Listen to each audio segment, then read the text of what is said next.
All right, folks, welcome to our first virtual meeting. Our last meeting was the 2020 Operators Forum. I know that we're quite behind in this space, but like many others, we had no idea it'd be a year and a half until we would be able to get together. But I want to start off today by saying thank you to our presenter, Tim Knobloch in the JKPC group for agreeing to join us today. Ellen Montgomery for her contributions as our program chair. And I'd also like to say thank you to the Cabot Oil and Gas PR department for making this possible. Natalie DiCario works in that group. Without her help and knowledge, we would not have the infrastructure or the knowledge to put this on.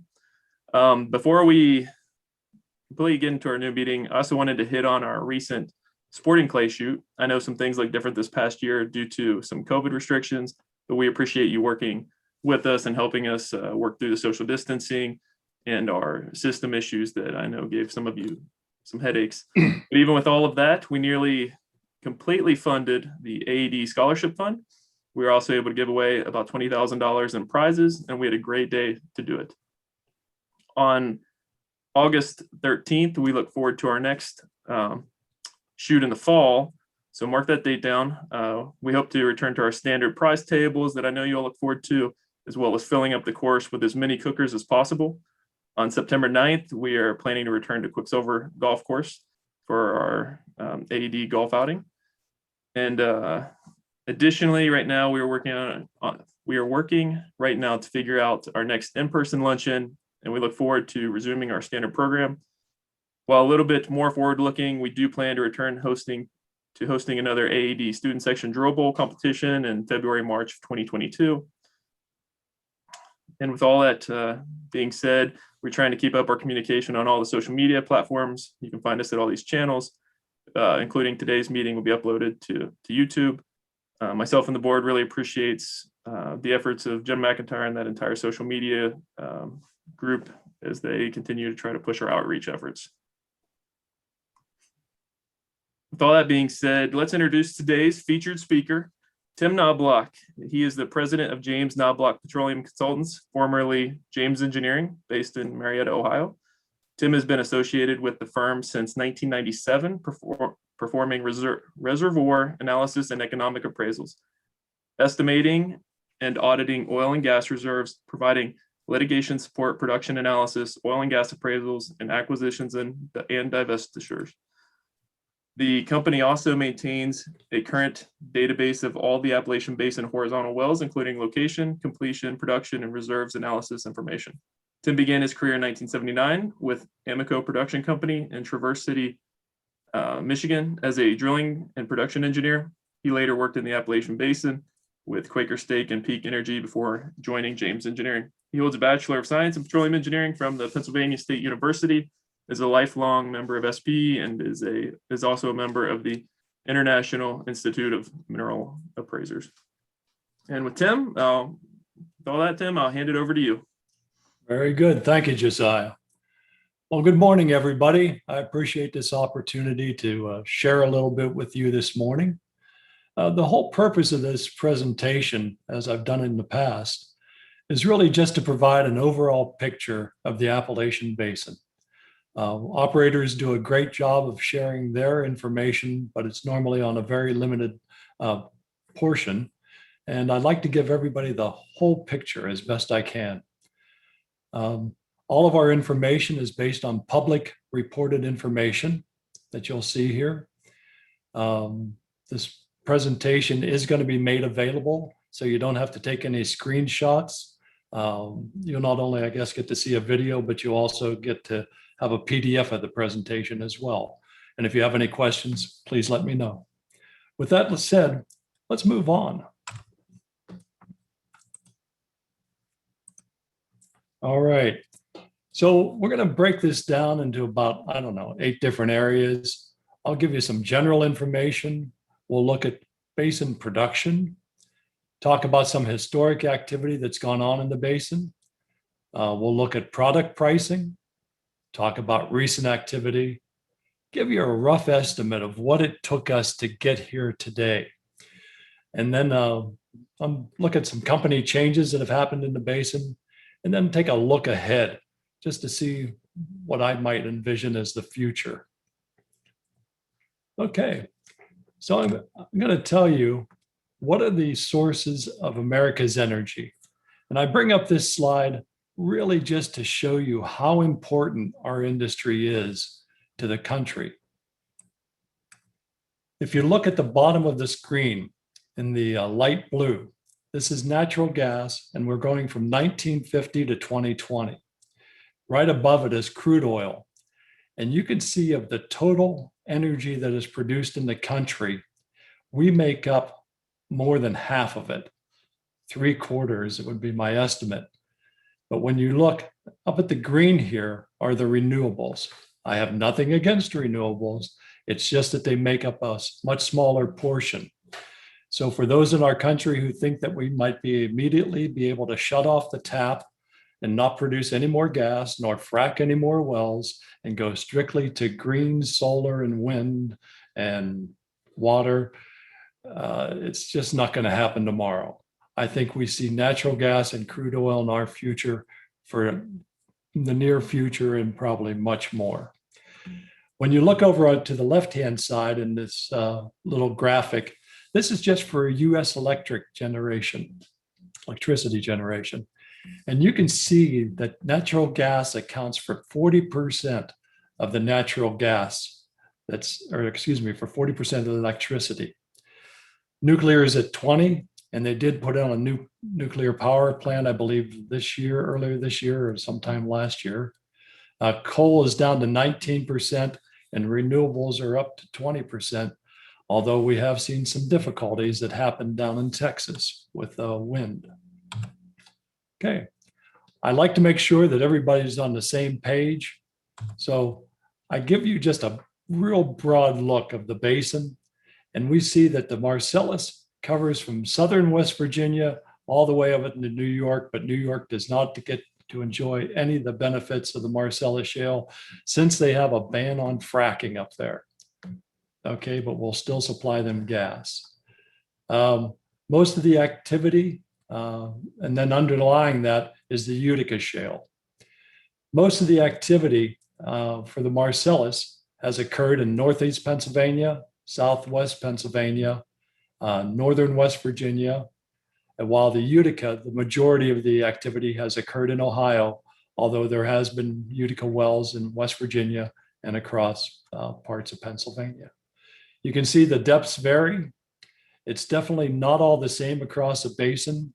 There is geologic and geophysical factors for those reasons why it's not the same, but it is definitely not uniform.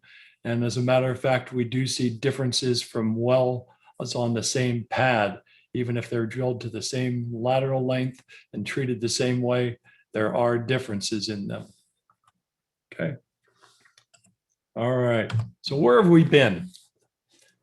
Starting in the 1800s, just to give you an idea, there have been over 500,000 vertical wells drilled in the Appalachian Basin.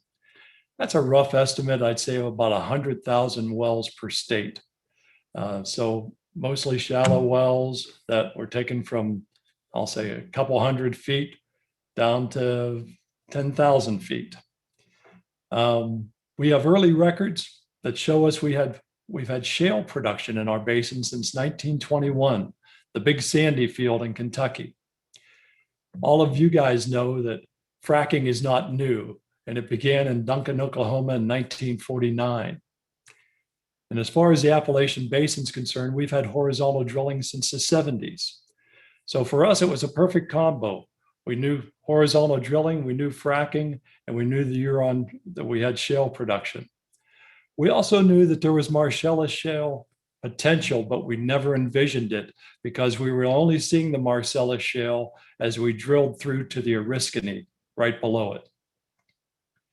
In the 2000s, we were coming off the heels of a busted Trenton Black River play, and it was pretty extensive, but it just didn't work out, as oftentimes happens in our business. But as a result of that, we were able to see some things on seismic, and I think that spurred a conversation. So where in 2004, we did a Range Resources stepped up and did the first Barnett-style shale slickwater frac that started all this. So officially in 2006, out of the ashes of the busted Trenton Black River play rose the phoenix of the Marcellus Shale. And here's where we're at today. I want to talk just a little bit about the history in our country. This was an area where it was not necessarily a good idea, but they had a plowshare program that was identified to have peaceful uses for nuclear explosives. Go figure. But that program, there were 3 tests, and the program ended in 1975. You can see there was Project Gas Buggy, Project Rulison, and Project Rio Blanco, 67, 69, and 73. I thought the most interesting one was setting off 3 33 kiloton bombs simultaneously. That had to be really interesting. None of these worked out.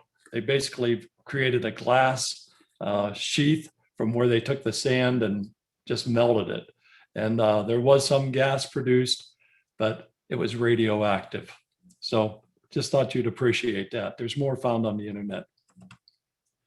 All right, so how many horizontal wells produced from the Burkett, Marcellus, and Utica? As of right now, and this screenshot shows us the first production wells from 2007 to 2020, or 2007 to 2010. By 2010, we had drilled 1,290 wells. You can see that at that time, we had 425 wells up here in Northeast Pennsylvania, 290 wells in Southwest PA, 510 in West Virginia, and we had 20 wells in Ohio at that time. If we go on down, as of the end of 2020, we had 15,950 wells between the 3 states in those 3 formations. And you can see the red dots represent the wells that were added in 2020. So you can see where that activity was: Northeast Pennsylvania, Southwest Pennsylvania, over in Ohio, and Northern West Virginia. But you can see how things filled in quite a bit from the slide before to now. When we look at the horizontal wells by formation, really the major activity has been in the Marcellus Shale. You can see the differentiation here. The blue are the Utica wells, the red are the Marcellus, and the black is the Burkett. So in Pennsylvania, we had almost 10,000 Marcellus wells by the end of 2021. 315 Utica and 221 Burkett. We had in West Virginia over 3,000 wells, just 67 Utica and 30 Burkett. And in Ohio, that was all about the Utica Shale, to where we only had 43 Marcellus wells, and those were in southwestern Ohio. This map presents all of the wells by status. So if you look at the key in the lower left-hand corner, you'll see that the red are the producing wells, blue are shut in, yellow are permitted wells, or orange, green are drilled wells. You can see the totals there of all the producing wells, the total wells that are there, that's all statuses. So example, in Pennsylvania, we had 13,400 wells there of all statuses, with 10,000 producing. In West Virginia, that's 4,500, 3,100 producing, while in Ohio, 3,100 and 2,700 producing. The good news is down at the bottom of the screen is that there are 6,400 wells that are in various stages of development, from permitted through completed. So there's still a lot of work to be done in our basin. What I have you notice is there are no wells drilled here yet in the greater Pittsburgh area, but I would hope that you guys will figure out someday how that we can accomplish that. So let's look at the wells by operator. This slide, we've color coded all the wells to represent, and it's Marcellus wells by operator. And I'll just point out a few that you'll know is Range Resources in blue and southwestern PA for the most part. They do have a few wells up here in the Northeast. EQT, of course, you see that they have a lot of wells here in southwestern PA, and some of these overlap. And EQT is also has a very strong presence in West Virginia as well. SWN looks like they have captured most of the panhandle in West Virginia. Cabot has wells up here in the Northeast Pennsylvania, as well as Chesapeake. You can see that those two dominate basically Northeast Pennsylvania. So it gives you a pretty good idea. And another big player in West Virginia is Antero down here in West Virginia. And as you can see, there's no operators listed for the Marcellus in Ohio. So when we look at Utica wells, this tells a completely different story. Encino, who bought out Chesapeake, is a pretty dominant player in Ohio, followed by Ascent, and then Gulfport. Antero also has its presence there. You can see where Hillcorp has wells up in Pennsylvania, Northwest Pennsylvania. And then there's a scattering of wells by Seneca over in northern Pennsylvania as well in the Utica. I'd have you know that there's at least 24 other formations that have been drilled horizontally in these three states. So haven't been limited to just the Burkett, the Marcellus, and the Utica. We know that there's at least 24 other formations. So more potential for us. So what were the results?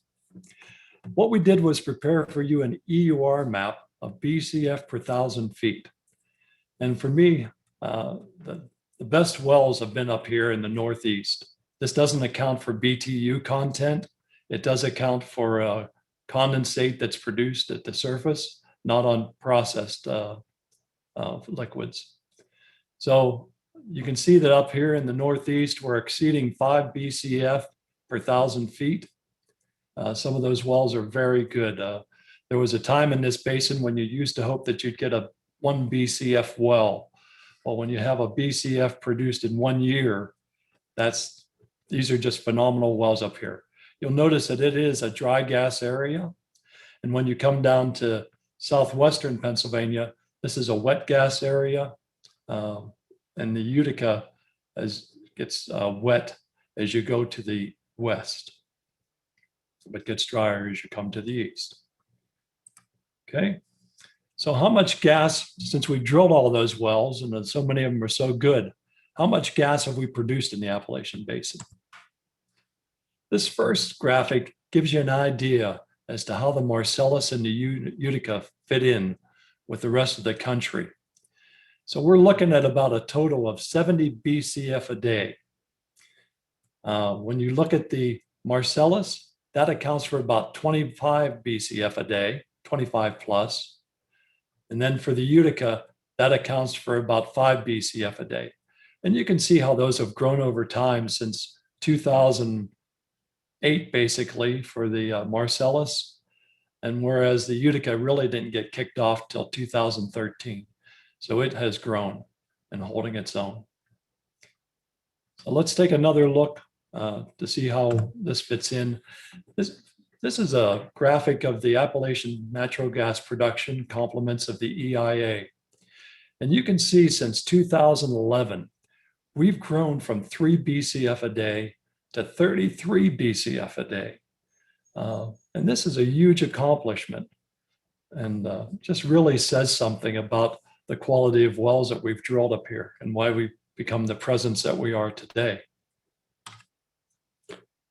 When we look at that production on kind of a basin presentation, we can see that Northeast Pennsylvania, which has 5,100 wells or 5,100 producing wells, that accounts for 33% of the producing well, or 33 of the total producing wells, but it accounts for 40% of the gas. So you look at compared to Southwest Pennsylvania, which has 4,300 wells, but only accounts for 24% of the gas.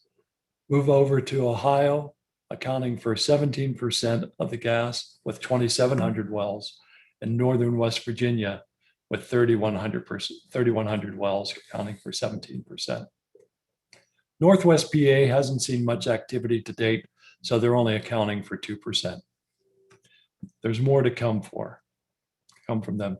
You can see down at the bottom right, so that 40% is roughly 13 BCF a day, whereas the remainder of the gas accounts for 20 BCF a day.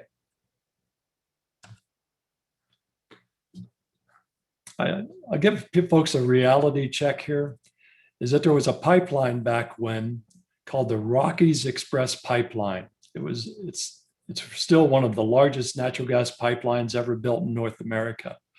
Well, the goal at that time in 2005 was to build a pipeline to bring out gas to fill a demand in Northeast US. Because at that time, we were having to bring gas in to make up the demand that we had. By the time they had finished that pipeline in 2009, the Marcellus was just getting started. And so now instead of bringing gas into the basin, they're taking gas out of the basin through that pipeline. Just shows you how things can change. I want to give you a little background on natural gas product pricing. This all ties together as we go through the presentation. So NYMEX pricing is at the Henry Hub, which is located in Henry, Louisiana. A couple of the main bases that we have, or hubs, in the Northeast are the TECO, or Columbia Transmission, and Dominion Transmission, or DTI. Roughly since 2014, TECO has been at a deficit to NYMEX, so it'd be NYMEX less. And I'll show you what those numbers are shortly. And then from 2012 to 2014, TECO and NYMEX were very similar. However, prior to 2012, our gas was actually at a premium to NYMEX, meaning that it was NYMEX plus something. So we had 20 cents, 40 cents more for our gas being in the Northeast. Similar is the story with DTI. Since 2012, we've been at a deficit to NYMEX.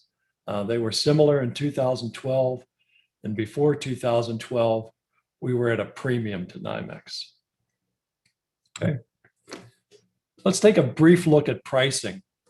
The two graphs that I show here, one is for Henry Hub daily price, complements again of the EIA, and the other is West Texas Intermediate pricing from the EIA, and both of them are from 2016 through 2021. You can see that on the natural gas side, prices are always changing. But back in 2016, we were roughly around $2 per MMBTU rather.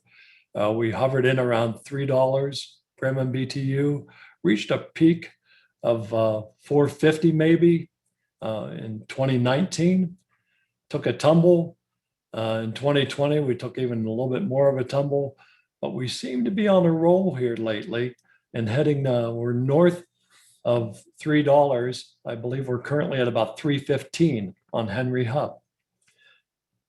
Going on with the natural gas, if you look up at the DTI differential right now, it's 68 cents less than WTI.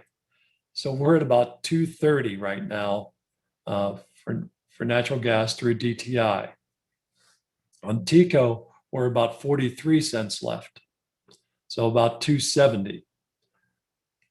When we go on down to the oil pricing, I know that let me back up, is just take a look in the lower left-hand corner. You'll see that in June of 2013, oil hit $100 a barrel. From June 2013 through August 2014, we were in our heyday. We were at $100 a barrel and floated there for a full year. That's when the bottom dropped out and pricing dropped to $50 a barrel and went on down to $30 a barrel. And that's where you see this graph pick up. And you can see that by 2017, we had picked up to about $50 a barrel, went up to about $70 a barrel during the 2016 to 2018. And then we'd stayed in that $60 range for a while. of course, had this wonderful drop to minus pricing for a day. A wonderful thing. And we had managed to get ourselves back up to 40. We are now at $70 a barrel WTI. For most of the oil that's sold up in here, as far as the shales are concerned, I consider it a condensate. So for the Marcellus medium, that's about $1 less than WTI. The Marcellus light is about $11 less, and Marcellus condensate is minus $21 from the WTI pricing. Just to give you an idea of where we're at today. All right, so let's take a look at drilling rig activity. So over time, you can see that back in 2012, we had about 153 rigs running in our basin. And that number has come down to 44 rigs in 2021. Most of you know the reason for that drop in rig count is that we've been drilling longer laterals. Therefore, we don't need as many rigs as what we used to. And that has changed over time. Some time ago, we had estimated that we're somewhere in the 50 rig range, 45 to 50 rig range was what it would take to keep our production steady in the basin. So let's take a look at where those rigs are located in June. And you can see that we got about 44 rigs running, 40 to 44, depends on the timing. But we have 9 rigs running in Ohio. That's Jefferson and Harrison.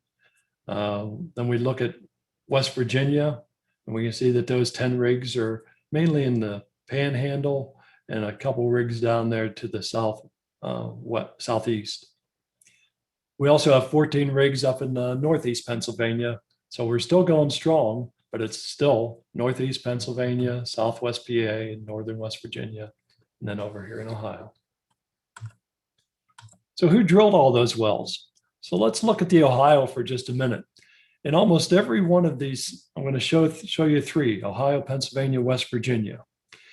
So you can see that there's about 5 operators that have accounted for 80% of the wells. And you can see how that well count has changed. I don't have the 2021 numbers here yet. We're just behind a little bit in that regards. But you can see who most of the activity has been done by. And really most of this work was completed by Chesapeake before they ended up selling to Encino. And you can see how the other companies have steadily decreased though. And we still have Rice operating under a Rice name instead of EQT. But you can see how things have changed over time. Basically, it's a small number of operators in a small number of counties. Okay, you go to Pennsylvania, in this case, instead of being 5 operators, we have 10 operators. And I note here, you can see the number of wells attributed to EQT, and then the number of wells that are attributed to still being Rice. But Range is still leading the pack for the Pennsylvania producing wells at about 1,400, followed up by Chesapeake and then Seneca. Although if you added the EQT and Rice together, EQT would be second in line. Let's go to West Virginia. And of course, it's Antero, who is the leading operator of the 6 operators that represent 80% of the production. And you'll also see smaller companies listed here. You see HG Energy and JB, that they don't have near as many wells, but they're still important companies, and Tug Hill. So let's go on down. I just wondered, what did it actually kind of cost to get everything drilled and completed that we now have? I know that originally costs were about $1,200 to $1,300 per foot, per lateral foot. Now that is down to anywhere from 500 to 700, and that varies depending upon the operator. But if we took 16,000 producing horizontal wells, we said that there was about 104 million treated lateral length feet of lateral length, 104 million feet. At $1,000 a foot, of course, it's $104 billion. So it was a huge number that we spent in just getting to this point. And that does not include any cost for infrastructure, leasing, et cetera. So there is cost in addition to that. But that was strictly the cost, an estimated cost of what it cost to get the wells here. All right, so who's active today? So when you look at we created this map for you for the 21 permitting by operator. And if you look that the dark blue is Antero, and Antero has permitted a couple wells over in Ohio, as well as permitting wells here in West Virginia. We see the Descent is busy. Cabot, of course, is busy up here in the Northeast, followed by Chesapeake. Go back, Encino is still active. EQT, active in southwestern Pennsylvania and down into West Virginia. HG Energy is down here in southeastern West Virginia.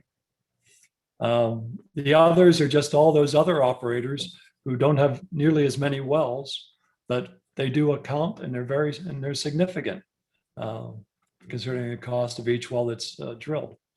Range Resources is still active down here in southwestern PA, and I see they also have one spotted up north. Seneca is busy up in the Northeast. SWN, Northern Panhandle, and Tug Hill in the southern part of the Panhandle. So I have a number of operators that have been busy, even in 2021. This basically just compares 2020, which is on your left, to 2021 by the different operators. So just know that 2021 only counts through May, so that through May, we've only had 85 wells permitted. But by the end of the year, that's going to be really close to what we had in 2020, was 160. If you figure that we're going to double it. But you can see who has done the permitting and who's going to be should be doing the drilling. Pennsylvania is the same thing, more operators though, in order to get them all accounted for. But you can see that Chesapeake has 92 wells permitted. Range had 77 permitted in 2020, whereas Chesapeake has 21 in 2021. Cabot has 21. And I go down to Range Resources and they have 14 permitted. But you can see a lot of smaller companies that have fit in here besides the traditional folks who got us here, of the EQTs, Chesapeake's, CNX, just the larger companies. There's a lot of smaller companies that are very active in our basin. So, and then on into West Virginia, you can see that we're about on track. So we have 91 permitted in 2021, and we have 210 in 2020. So we should be on track with what we had done in 2020, which is a good sign for our industry. So when we look at general horizontal trends, everybody knows that we have less rigs today than what we had, even 10 years ago. That means we got less wells per year. So we're down to about 1,000 wells per year total. We've seen a definite increase in for longer laterals. And this is just a treated lateral length, but I throw that average somewhere around 10,500. So we've really increased there. We've gone to shorter frac stages, obviously because of the longer lateral lengths. We have more frac stages. And I note here that I did see one well with 172 stages. That is a big accomplishment. Our sand, we've gone from 5 million pounds to 45 million pounds per job or per well, just on an average. And water similar, 3 million gallons up to 45 million gallons. In aggregate, we are seeing better EURs over time for each of the areas. I attribute that to just better landing of the wells, better completion of the wells, the restricted production that a number of operators are utilizing, that all of this adds up to just inherently better wells. So, and I look for better wells in the future also. We did put in one graphic just to show you over time, and this is the average lateral length by state. The blue is Pennsylvania, or Ohio rather, and you can see that their average is about 12,000. When I look at West Virginia, we're a little over 10,000. We've taken this from 2,000 to 10,000. And then for West Virginia, we've gone from about 2,200 up to a little over 10,000. So you can see that things have really changed, which is a great accomplishment on all you guys' part. I just put up 3 of some, I'll say, note makers. So in West Virginia, it was SWN who drilled a 21,600 foot well in the Marcellus in 2020, 75 frac stages. In Ohio, Eclipse had drilled a 20,000 footer with 102 frac stages in 2019. And in Pennsylvania, they drilled a 20,000 footer in 2020 with 114 frac stages. So you can see it's being done in all 3 states, and I'm sure it's just where it's geologically permissible that we can accomplish those things. So what's changed with companies over time? So I'm just going to go quickly look at this. I put in one slide that I wanted to just share with you. The bad side of our industry is that there are bankruptcies that have occurred. And this is from Haynes and Boone. And you can see that the numbers are here, but this is cumulative. In 2020, there were 46 bankruptcies. Over this entire period of time, there were only 2 in Pennsylvania, 1 in West Virginia, and 3 in Kentucky, and 1 in Virginia. So not necessarily bad. The majority of those bankruptcies, unfortunately, has been in Texas, but that's where a lot of activity has occurred. But they definitely happen in our industry. The next couple of slides here are really just to show you companies that have changed. And you'll see the buyer on the right, and then who had sold or they were bankrupt or having trouble. But the one on the right may just be all of their wells or just a portion of wells. But when you look at names on the right, there's ones that just aren't here anymore. You can see for companies like Ascent, they acquired the CNX Ohio and the Hess and was really a big game changer for them. You look at companies like Diversified, who was traditionally a conventional well operator. They've gotten into the horizontal wells. And you can see all the companies that they've acquired. Encino's came to life when they acquired Chesapeake, $1.9 billion. And of course, EQT has been busy with Rice and Chevron. And I'll show you a little bit more about them in a minute. You'll see some other companies here, companies that maybe you hadn't seen before. Lola recently got a hold of the Edgemark wells in Pennsylvania. We see where SWN acquired the 222 Chesapeake wells, as well as the Montage in Ohio. And a company named Tilden bought EOG Marcellus wells for $130 million. Keep going here. I wanted to just show a few Rice Energy wells, or excuse me, not Rice Energy, but a few more recent sales that have occurred in the basin. And if you notice the first one, it was Edgemark went bankrupt and then was being owned by KeyBank. And then he was recently came to Lola. Here was Eclipse and Triad had joined to become Montage and then sold to SWN for $193 million. Big news in May was the Cabot Cimarex merge. And I look for good things ahead from that merger. We see where EQT Rice, where they made some good, EQT had made some good acquisitions there. EQT also recently bought Alta Resources for $2.9 billion in May. However, they weren't able to get to the, I guess, a deal made with CNX. I know Gulfport was able to emerge out of Chapter 11 bankruptcy in May. Good news for Gulfport. However, Equinor had a pretty rough year and has had a rough few years, I guess. But they're looking to sell all of their Utica Shale assets, and that'll be over the next months ahead. So I see it as large companies buying large companies, those who just want to amass more acreage. I see small companies buying pieces of larger companies.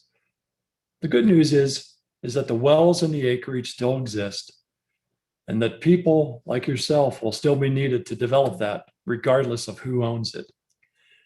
And you can count on it that there will be more changes in company names.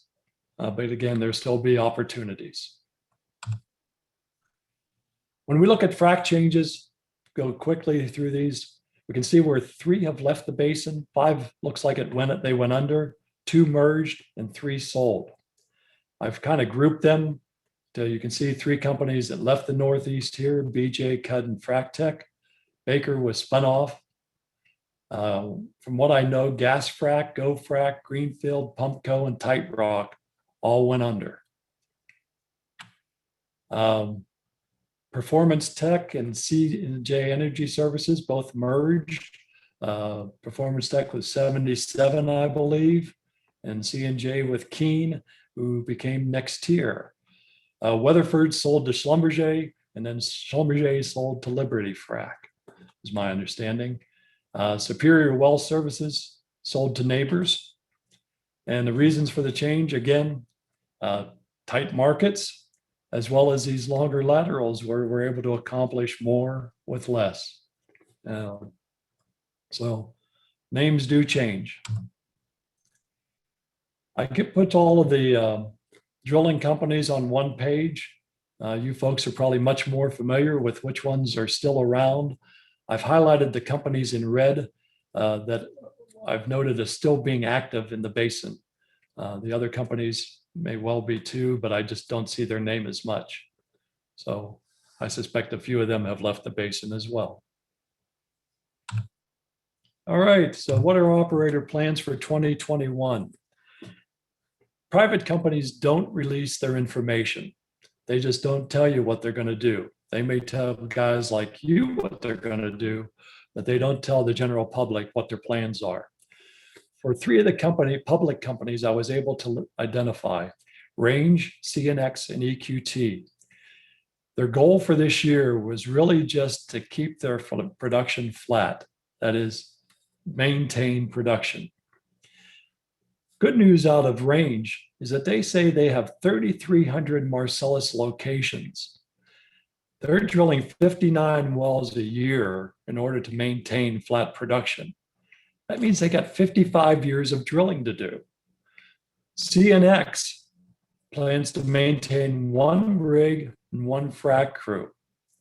So this year, I guess they plan to drill 45 Marcellus and 10 Utica. And they had listed on their site that they had 582 locations. EQT, their goal again, keep production flat. 76 wells to be drilled and completed in Pennsylvania, 17 in West Virginia, but nothing in Ohio.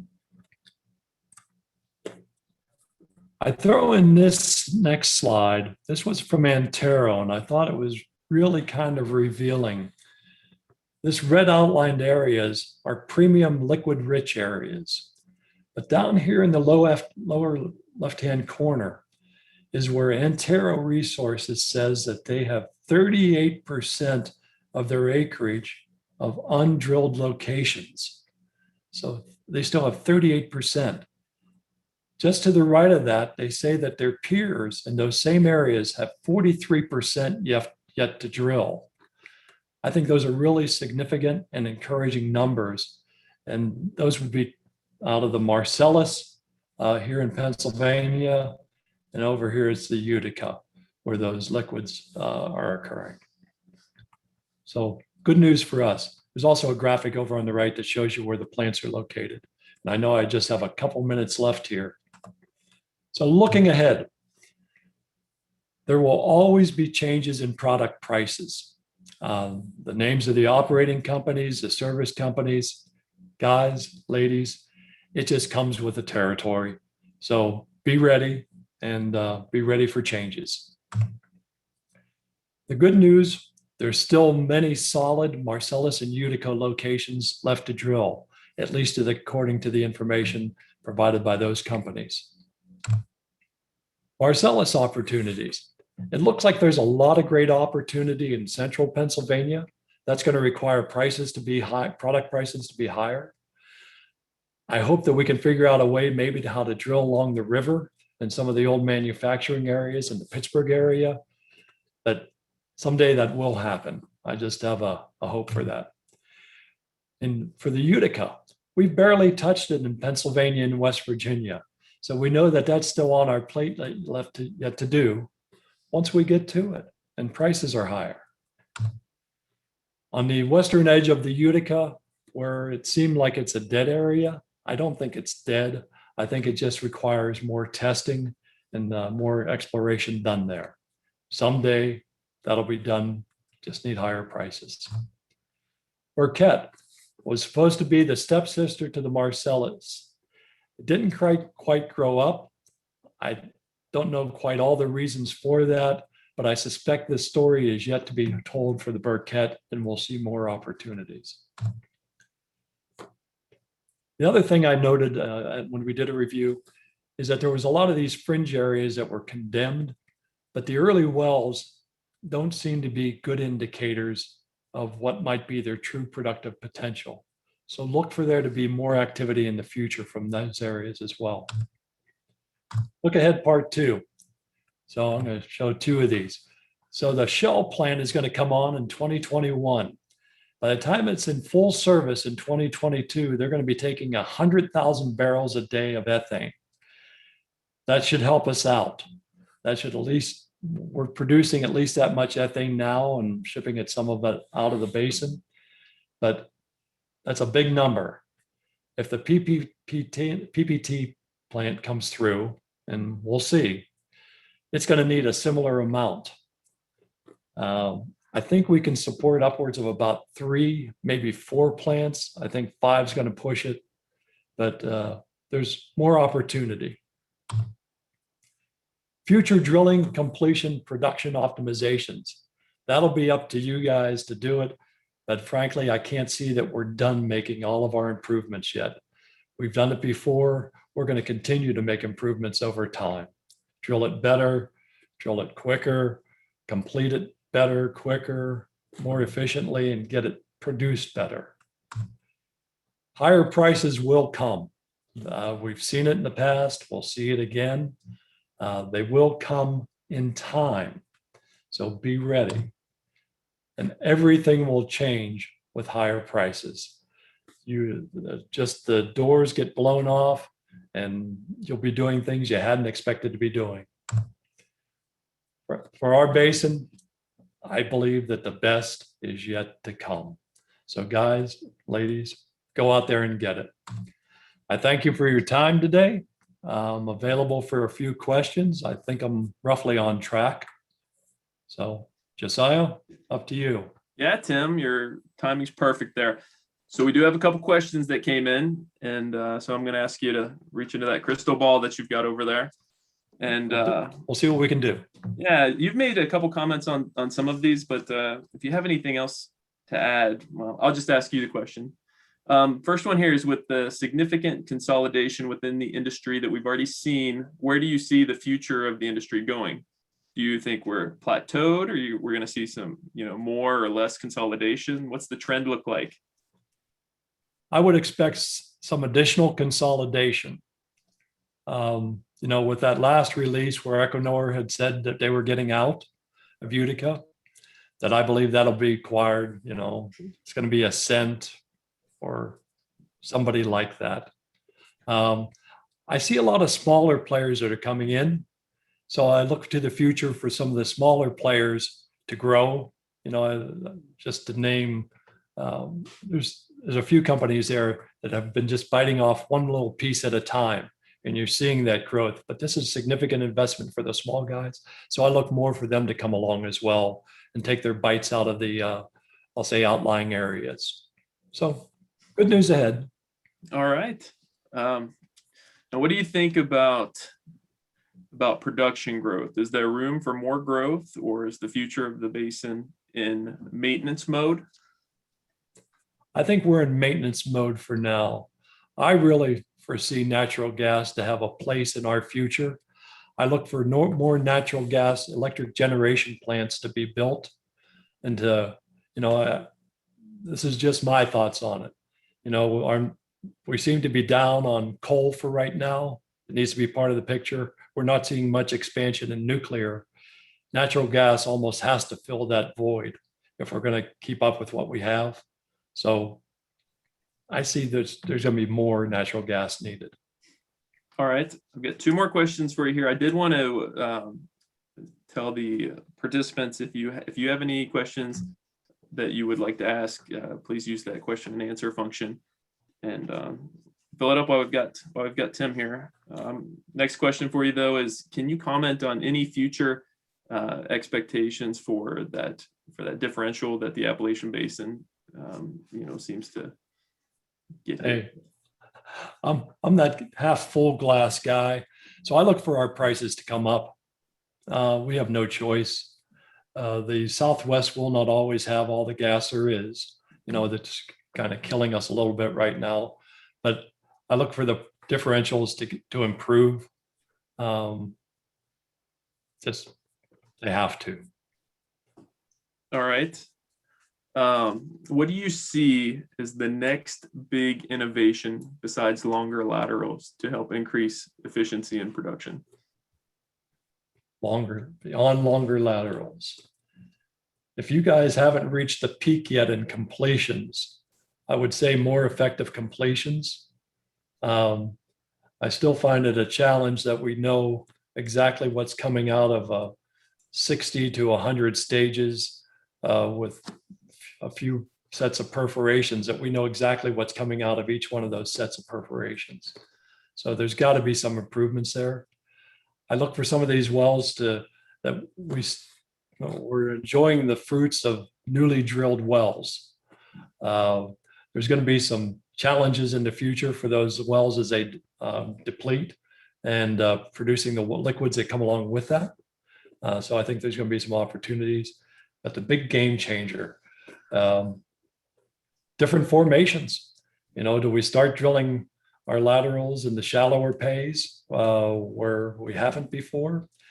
We didn't think there was anything left when we went after the Marcellus and the Utica. So what's to say that something else, Rogersville Shale, to where it's hardly been touched? I think some of the geologists already have their binders off, their blinders. So they're looking ahead. You guys just need to be set to when that opportunity comes. All right. Give one last call for more questions. You're a Penn State guy, but you live there in Marietta. Do you have any comments on who and what is producing the best petroleum engineers that you're seeing these days? Oh, now don't do that to me. I think they're all producing good engineers, even the guys out of Texas, our friends down there. No, that's all good people. I don't know that I've ever met a bad engineer, so to speak. All right. Well, thank you so much. Thank you so much for your time. Again, we'll be this meeting was recorded, so we'll be sharing it via our outlets. And Mr. Knobloch put up his contact information there. So if anyone would like to reach out to him, please follow up with an email. I'd like to thank everyone for showing up today, especially you, Tim, for putting on this presentation for us. Thank you, Josiah. Thank you, everybody. Greatly